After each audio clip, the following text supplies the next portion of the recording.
I don't know if I have the power to convince fascists to stop being fascists, but I hope I can convince people who are not part of this fascist movement to accept that this is a fascist movement, that we should treat it as a fascist movement, and that avoiding the term fascism is unhelpful, even dangerous. Fascism is an ideology of far-right ultranationalism that evokes a mythic past to justify a hierarchy of dominant people in a nation. Said nation is reborn under this traditional hierarchy. A fascist movement seeks to establish, legitimize, and codify this hierarchy by taking control of political power in the nation, sometimes through force, sometimes through democracy, and sometimes a combination of both.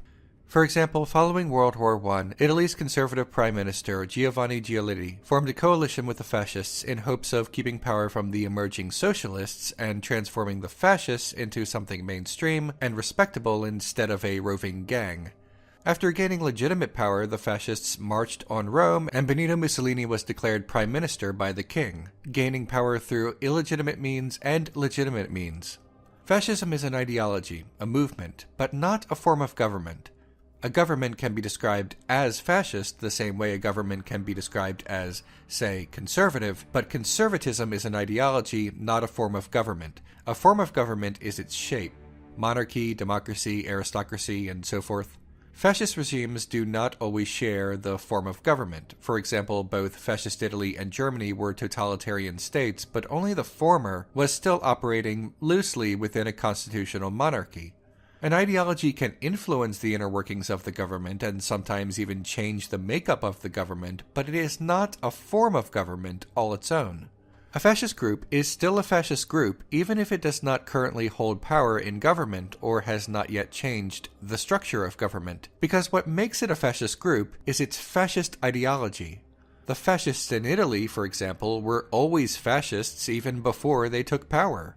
An individual or group can espouse an ideology regardless of the ability to personally enforce it. This man, for example, is definitely a fascist because of his ideology, and he doesn't need to be the mayor of his town in order to be a fascist. An individual or group can be conservative or liberal or right libertarian or anarchist or any other ideology regardless of that ideology's current hold on power in the government. This is no less true of fascist ideology. With these things in mind, examining fascism as if there is some tangible, well-defined threshold in which a regime achieves fascism in government would be a mistake. A conservative politician with a conservative base does not cross a conservative threshold or achieve conservatism once they are elected. They were always conservative. To sum up, and this will be important later, if we accept that fascism is an ideology, then fascists are still fascists, regardless of their current grip on power. Fascist movements use different mythic pasts, different scapegoats, but they share other traits. These include traditionalism, the rejection of modernity, hierarchical gender roles, hierarchical in-group and out-group roles, and an obsession with an invented plot against the in-group by the out-group. Italian philosopher Umberto Eco, citing Ludwig Wittgenstein, explained it this way. The notion of fascism is not unlike Wittgenstein's notion of a game. A game can be either competitive or not, it can require some special skill or none, it can or cannot involve money. Games are different activities that display only some family resemblance, as Wittgenstein put it. Consider the following sequence. 1, 2, 3, 4, A, B, C, B, C, D, C, D, E, D, E, F. Suppose there is a series of political groups in which Group 1 is characterized by the features ABC, Group 2 by the features BCD, and so on. Group 2 is similar to Group 1 since they have two features in common, for the same reasons 3 is similar to 2 and 4 is similar to 3. Fascism became an all-purpose term because one can eliminate from a fascist regime one or more features and it will still be recognizable as fascist. Take away imperialism from fascism and you still have Franco and Salazar. Take away colonialism and you still have the Balkan fascism of the Eustachius. There were, and are, a great many fascist movements, some which held power and some which did not, and framing fascism as merely the one or two most well-known examples would be ahistorical and a mistake. Now, with all of that understood, the fact that fascism is ultranationalism based on the glorification of the past, the fact that fascism is an ideology, not a form of government, The fact that fascism is obsessed with traditionalism, hierarchical gender roles, hierarchical in-group and out-group roles, and the fact that one can eliminate from fascism one or more features and it will still be recognizably fascist, is MAGA a fascist movement? Well, what is MAGA?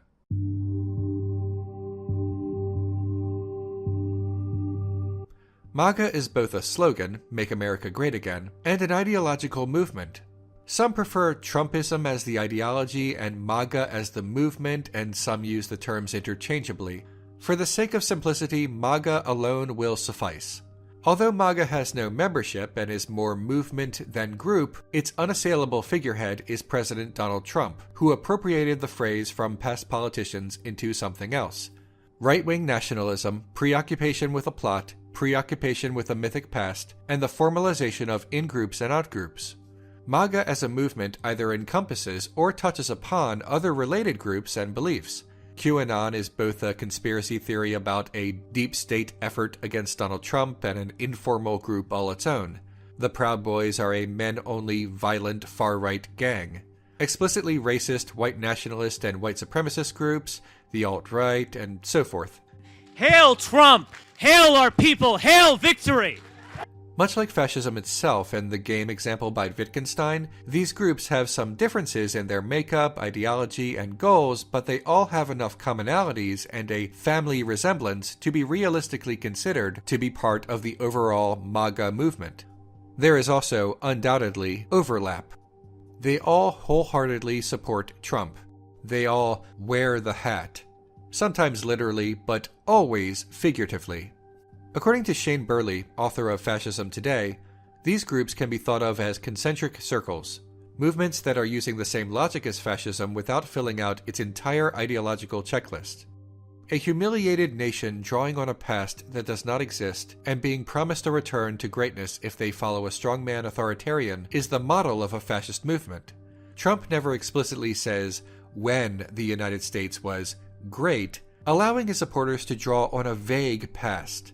However, references in his 2016 rallies about his fondness for police brutality against protesters suggest he is referring to a time before the end of segregation.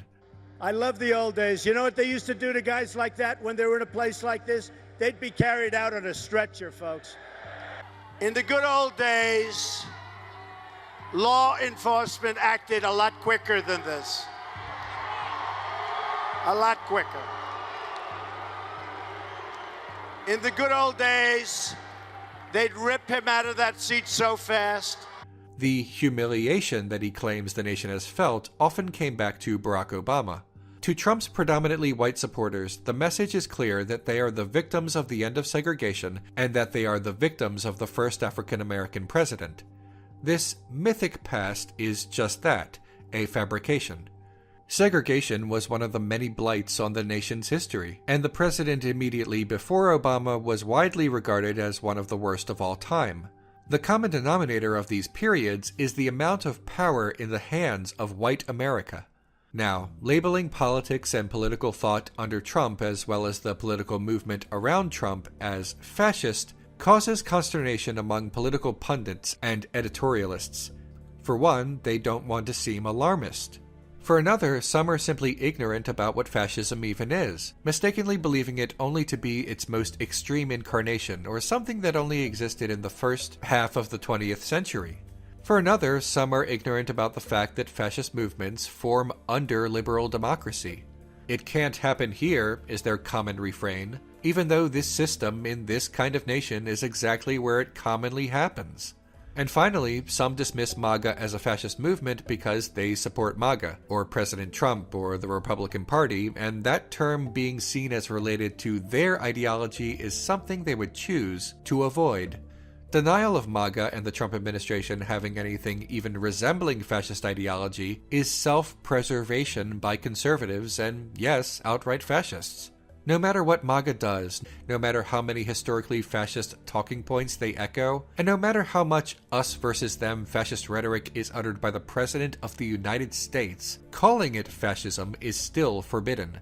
When Trump calls for the refusal of a religious group to enter the country, that is still, somehow, not fascist rhetoric. When secret police usher protesters into unmarked vans, that is still, somehow, not reminiscent of how fascists have historically controlled the people. Whenever something occurs that can be described as fascist, the discourse goes thusly. If fascist tactics are successful, MAGA and its defenders claim that such tactics cannot possibly be fascist if they can coexist within liberal democracy, which again is ahistorical about democracy's role in creating fascism. If fascist tactics are unsuccessful, MAGA claims that liberal democracy has safeguarded us against fascist tactics and therefore said tactics are not worth worrying about, because it's only fascism if it's successful, mistakenly defining fascism by the aforementioned threshold that historically does not exist. The most notable example of this circular argument is President Trump attempting to cancel the election. He has explicitly recommended that the election should not take place this year. Undermining elections and consolidating power are both part of the fascist playbook. Defenders of Trump say that since he is probably unable to do this due to the Constitution, any suggestion that this is fascist is alarmist. Conversely, if Trump actually does successfully weaponize the Department of Justice and other departments to cancel the election, those same people will say that he has done so legitimately using the powers of his office and is therefore not fascist. It's a doublespeak that allows any action to be defended as normal, no matter how egregious and no matter its level of success. The existence of structural safeguards to prevent some of the more egregious acts of authoritarianism and common fascist tactics does not change the fact that such tactics are being attempted. Prevention in the midst of an action does not terminate the existence of the action in the first place. The Allies winning World War II does not somehow mean that World War II did not happen. In short, using the term fascism might seem hyperbolic, but at some point it becomes more absurd to not call it fascism. Too much has happened both inside and outside the White House. Bear in mind that none of this means that everyone who has worn a MAGA hat is a member of a white supremacist organization, or that everyone who marches reads a lot of fascist theory, or that Trump is a day away from extermination camps, or anything along those lines. It's not some fascist conspiracy, nor is it even an elaborate, remarkable plan. It's simply the common result of blunt, uneducated prejudices and values amplified by a strongman who wants to take advantage of the people. The assertion made here is only that the overall ideology of the MAGA movement and all that touches on that movement can credibly be called fascist. That this label has become more and more credible as the years have gone on, and that the figurehead of said movement employs fascist politics, fascist rhetoric, and at times violent fascist tactics.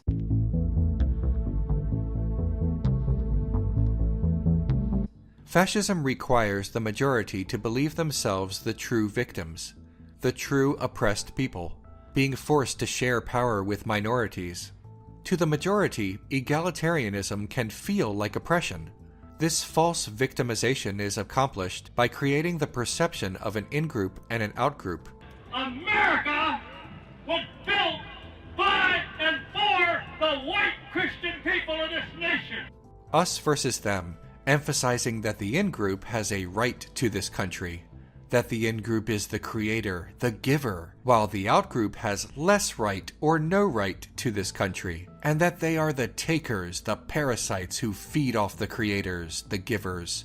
In his very first speech as a presidential candidate, Trump infamously warned his predominantly white supporters of the dangers of Mexicans crossing the border to sexually violate the women of the United States. Apologists for Trump hand-wave this away and say he was simply being tough on crime or some other excuse, ignoring the fact that this is a historically fascist tactic.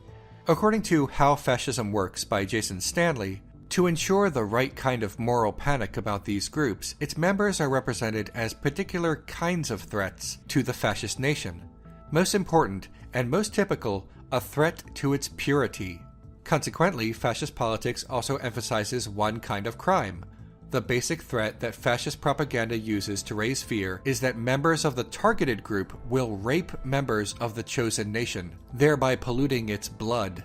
The threat of mass rape is simultaneously intended as a threat to the patriarchal norms of the fascist state, to the manhood of the nation. The crime of rape is basic to fascist politics because it raises sexual anxiety and an attendant need for protection of the nation's manhood by the fascist authority. The threat of a non-white, sexually insatiable minority is also something historically used to stoke fear of black Americans preying on white Americans, particularly white women. And remember my opening remarks at Trump Tower when I opened. Everybody said, oh, he was so tough. And I used the word rape. Women are raped at levels that nobody's ever seen before. And it's unbelievable when you look at what's going on. So all I'm doing is telling the truth. I read the Washington Post, I read the Fusion, I read the Huffington Post, and that's about women being raped. It's not about criminals coming across the border or entering the country. Well, somebody's doing the raping, Don. I mean, somebody's doing that. You're saying it's women being raped. Well, who's doing the raping? The superficial hierarchy might seem like American citizens over Mexican citizens, but the implied hierarchy based on the rhetoric and historical usage of this rhetoric is white Americans over non-white immigrants, and taken to its extreme, white Americans over non-white Americans. And Donald Trump's movement, whether Kellyanne Conway wants to admit it or not, was fundamentally about identity, and it was about identity for white people. Fascist rhetoric presents the racial majority with the idea that this land is owed to them alone, and that others exist there only at their discretion. After being elected, Trump invoked nationalism in explicit terms. You know, they have a word. It sort of became old-fashioned. It's called a nationalist. And I say, really, we're not supposed to use that word. You know what I am? I'm a nationalist, okay? And I am a nationalist. It's a word that hasn't been used too much. People use it. But I'm very proud. I think it should be brought back. When nationalism becomes the ultranationalism inherent in fascism is a matter of debate on degrees. But considering Trump proposed a nearly 2,000-mile, 50-foot wall on the border between the United States and Mexico, claimed that Mexico must pay for this wall, called countries suffering from poverty holes, blamed other countries like China for his mistakes, and a lot more, it seems credible to label it as such. Nationalism is common among American conservatives, but since nationalism has clearly been pushed even further to the right, what other term but ultranationalism should we use? During Trump's campaign, he promised to ban all Muslims from entering the United States. This was widely condemned by anyone who was not part of the MAGA movement and widely applauded by those who were. Apologists for Trump claimed that this was all bluster and that nobody would, or perhaps even could, actually do that. 1 week after his inauguration, Trump signed an executive order banning entry into the United States from 7 Muslim-majority countries. Apologists pounced, claiming that Trump had not actually banned Muslims, but merely any foreign national from Muslim-majority countries. But his previous statement that his goal was to ban Muslims specifically strains the credulity of this defense. I think Islam hates us.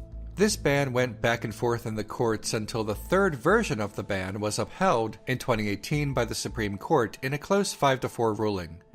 The ban, and the discourse around it, is another example of how those who wish to avoid words like fascism paint Trump's actions and his supporters' unwavering acceptance. His detractors rightly cried fascism. Then, when Trump enacted the ban, the same supporters shifted what fascism is, that even though the ban went into effect, it was still not fascism because it was enacted within the confines of liberal democracy. By this logic, nothing can ever be fascism if the current institutions endorse it and comply with it. Misidentifying fascism as simply totalitarianism has the intended effect of protecting fascism. In the summer of 2017, a collection of white supremacists and far-right groups, most of which aligned themselves with Trump, marched, rallied, shouted historically fascist slogans, carried fascist banners and flags, and engaged in violence, in one case, fatally. Following the event, widely called Unite the Right, Trump defended his supporters, called many who marched very fine people, and blamed those opposed to the fascist rally as having equal blame in the chaos. The resurgence of white supremacist groups, white supremacist rallies, and the acceptability of far-right gangs are the byproducts of the mainstreaming of fascist rhetoric and fascist politics by Trump. According to the Brookings Institution, While some observers have explained Trump's success as a result of economic anxiety, the data demonstrates that anti-immigrant sentiment, racism, and sexism are much more strongly related to support for Trump. He did especially well with white people who express sexist views about women and who deny racism exists. Even more alarmingly, there is a clear correlation between Trump campaign events and incidents of prejudiced violence. FBI data shows that since Trump's election, there has been an anomalous spike in hate crimes concentrated in counties where Trump won by larger margins. It was the second largest uptick in hate crimes in the 25 years for which data was available, second only to the spike after September 11, 2001. Apologists for Trump and for MAGA at large, knowing that racism and fascism are bedfellows, try to distance the movement from racism by noting that there exists a handful of minorities in important positions within Trump's cabinet, and that there was still some small amount of support from racial minorities. However, this is not unusual for a fascist movement. Historically speaking, there are always sellouts, always turncoats, always people for whom their desire to be accepted by the majority outweighs everything else. The overall makeup of MAGA and their overall fascist ideology cannot be hand-waved away by the mere existence of outliers.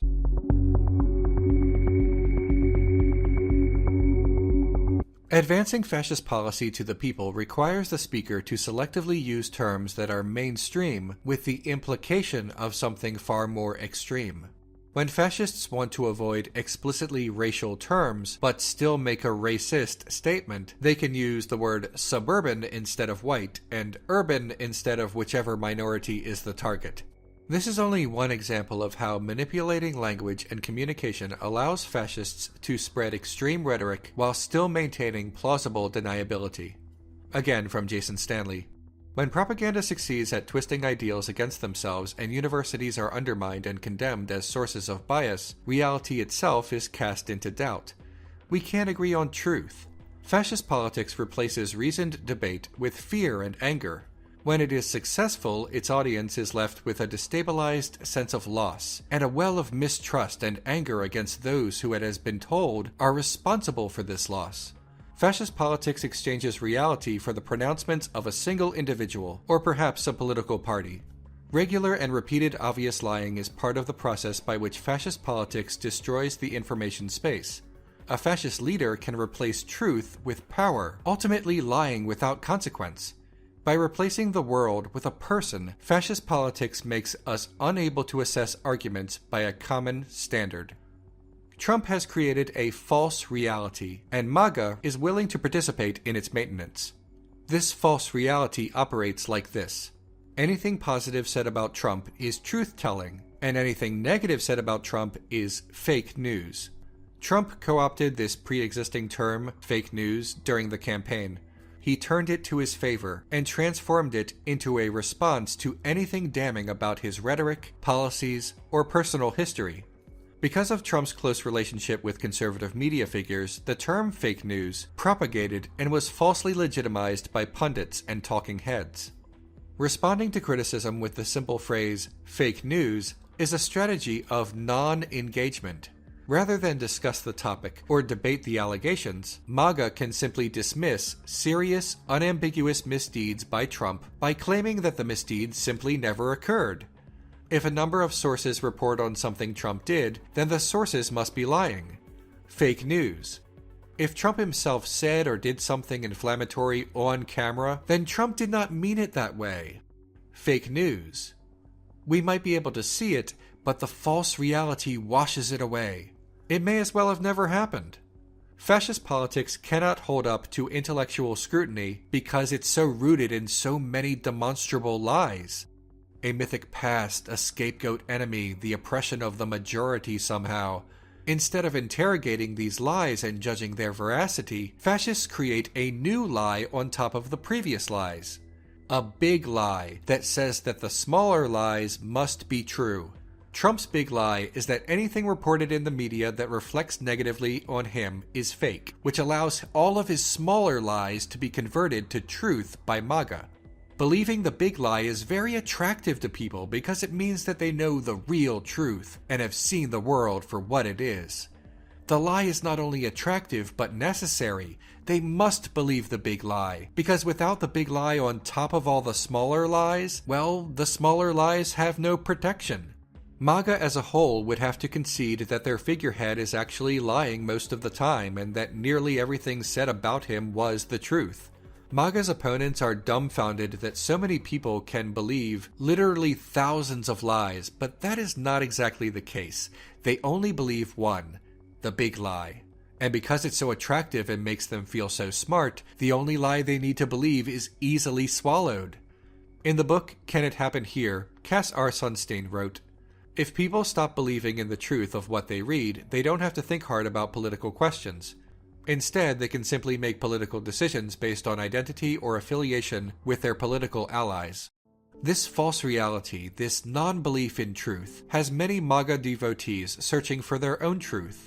Enter QAnon, a far-right conspiracy theory that the Democrats worship the devil, that Tom Hanks is a child trafficker and cannibal, that Hollywood actors ingest an imaginary psychedelic liquid harvested from children, that Robert Mueller was actually investigating all of this and not Trump, and that Trump has been chosen to be the man to stop it. Every mistake that Trump makes, every misdeed, is part of an elaborate plan to expel the devil. It's a series of incredible lies upon lies upon lies, but believers are only required to accept one lie, that Q is real. The big lie works here too. When Q makes the odd prediction that turns out to be partially correct, QAnon supporters cite this as evidence that everything else, no matter how absurd, is also correct. When Q frequently makes predictions that turn out to be false, then this is merely fake news that can be ignored. Criticism emboldens them because they think those criticizing Trump are part of the conspiracy. Criticism therefore does not become evidence against QAnon, but evidence of the deep state. Not everyone who identifies with MAGA believes in the Q conspiracy theory or has even ever heard of it, but everyone is following a similar pattern, believing the big lie and subsequently seeing all criticism as evidence of fake news. The false reality of MAGA is so pervasive that QAnon now has high-profile supporters, and the movement has largely been endorsed, or at least praised, by Trump himself. During the pandemic, the QAnon movement appears to be gaining a lot of followers. Can you talk about what you think about that and what you have to say to people who are following this movement right now? Well, I don't know much about the movement other than I understand they like me very much, which I appreciate. But I don't know much about the movement. These are people that don't like seeing what's going on in places like Portland and places like Chicago and New York and other cities and states. And I've heard these are people that love our country and they just don't like seeing it. When confronted with the particulars of the conspiracy theory by a journalist, the devil, Hollywood, and such, he doubled down. Well, just real quick, at the crux of the theory is this belief that you are secretly saving the world from this satanic cult of pedophiles and cannibals. Does that sound like something you are behind? Or well, I haven't heard that, but is that supposed to be a bad thing or a good thing? I mean, you know, if I can help save the world from problems, I'm willing to do it. I'm willing to put myself out there. Once again, fascism cannot hold up to scrutiny because it's built on lies, which means greater lies that obscure smaller lies and misdeeds are necessary components in its maintenance.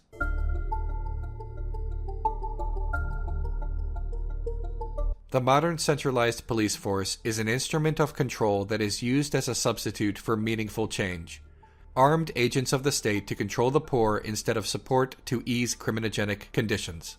At their worst, the police force is still all of those things, plus an instrument of fascism. The police have long served to control dissent against the state. When the head of state is even worse than usual, dissent becomes greater, which requires even greater control.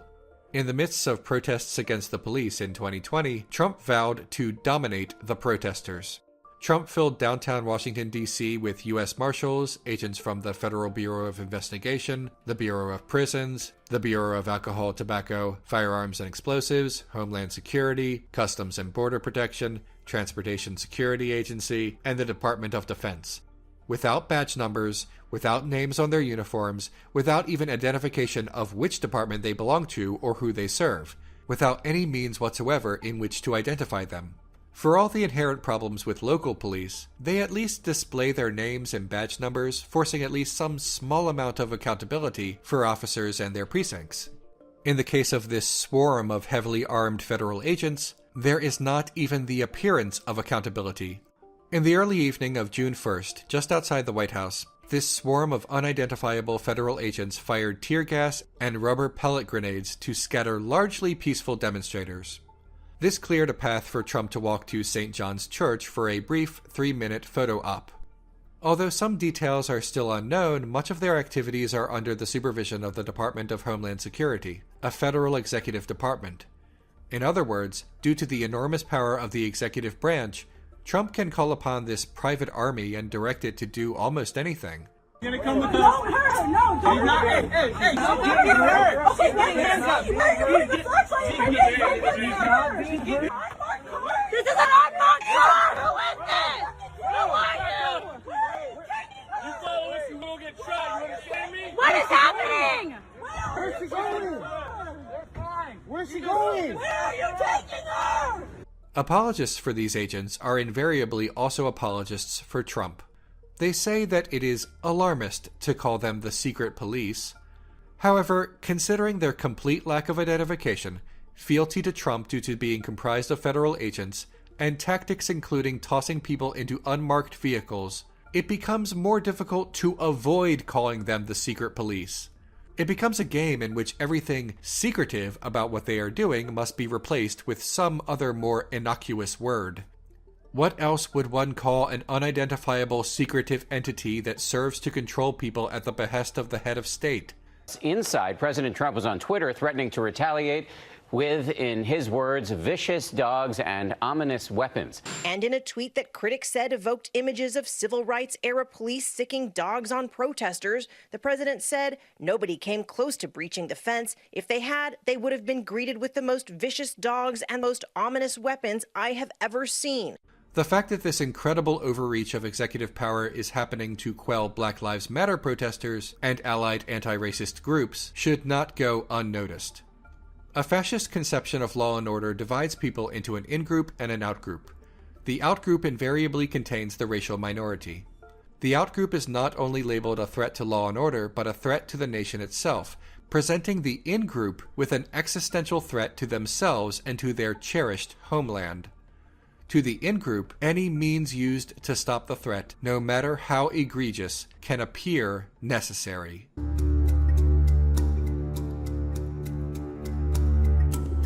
In spite of everything, there has been no real pushback from MAGA. No pushback from supporters in the media, supporters in the streets, supporters on social media, and worst of all, supporters within these institutions. George Packer of The Atlantic wrote, "When Donald Trump came into office, there was a sense that he would be outmatched by the vast government he had just inherited. The new president was impetuous, bottomlessly ignorant, almost chemically inattentive, while the bureaucrats were seasoned, shrewd, protective of themselves and their institutions. They knew where the levers of power lay and how to use them or prevent the president from doing so. Trump's White House was chaotic and vicious, unlike anything in American history, but it didn't really matter as long as the adults were there to wait out the president's impulses and deflect his worst ideas, and discreetly pocket destructive orders lying around on his desk. After 3 years, the adults have all left the room, saying just about nothing on their way out to alert the country to the peril, while Trump is still there." In addition to Trump's supporters and his apologists within the far reaches of the MAGA cult, there are also above-it-all centrists and satisfied liberals who also dismiss these warnings as alarmist, and say in unison, "It can't happen here," even as it's happening. They have so much misplaced faith in the institutions within liberal democracy, even as these institutions are proven time and time again to be easily corruptible. Democracy alone can't save us because our democracy chose this. Liberals say not to worry because the Constitution will protect us, but it has not so far. By some estimates, Trump has violated the Constitution dozens of times, and nothing has been done except an impotent impeachment. Democracy itself opens the door for fascist ideology, not only through corruption, but because anything can happen here if roughly half the nation wants it to. There is no pushback against Trump among his own people, which means there is no bottom, no limit to what can be done, and no end to his supporters moving the goalposts to cloud the discourse. Apologists will always find some other outline, some loophole for why this must not be publicly declared a fascist movement, always purposefully missing the definition of fascist ideology, always not seeing that it need not be identical to the common perception of fascism in the popular consciousness. MAGA might never self-reflect, and certainly never declare its ideology as fascist. They might not even know why this rhetoric appeals to them, only that it does. As I said in the beginning, I don't intend to convince them to give up their strongman.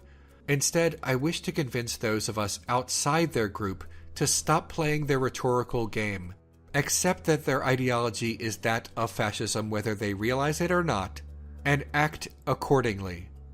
If we have ever wondered how we would have acted when threatened with an early 20th century fascist movement, the answer is however we are acting right now. People are worried that calling this what it is won't be helpful in the discourse, but downplaying what has been happening has not been helpful so far. It has even helped this movement propagate itself. People are so afraid to call this what it is for fear of being ostracized as an alarmist, but those days need to be over. It has been 4 years. Every prediction for what a Trump presidency backed by the MAGA movement would look like either came true or ended up being even worse than predicted. The alarmists were right.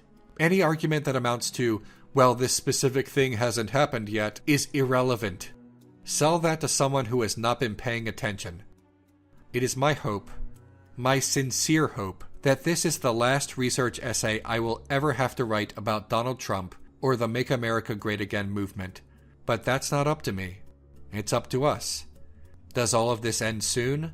Swept away by resistance and conflict like so many other fascist movements? Or will fascist ideology become the new normal? I think it's a good idea with everything that's going on in the world right now. I mean, it sounds harsh, but reality's reality. I think that is a very wise decision made very prudently after due diligence, and I'm very impressed with the fact that he's bold enough to come out and do that. I'd have to think about it a while. Okay. I'd have to absolutely think about that.